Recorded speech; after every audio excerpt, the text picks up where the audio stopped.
ఈరోజు ఏమనేస్తాడు అంటాడు, I'm at rest. నీ బ్రతుకు మారాలి, దేవుని చిత్తంలో ఎదగాలి, దేవుడు నీ కొరకు ఉద్దేశించింది జరిగించాలి. అల్పుడు ఉన్నావేమో, లోతులో ఉన్నావేమో, చిన్నవాడు ఉన్నావేమో, దేవుడు నీ జీవితంలో విలువనిచ్చి నిన్ను ఘనమైన వ్యక్తిగా మారుస్తానికి సమర్థుడు. నమ్ముతున్నావా?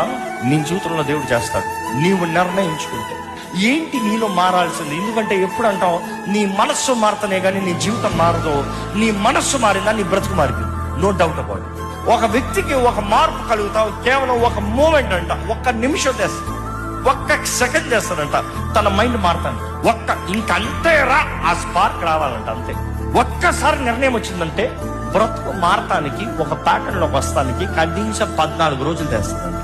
ఆ ప్యాటర్న్ ఎస్టాబ్లిష్ అవుతానికి కనీసం 3 నెలలు తెస్తాడంట.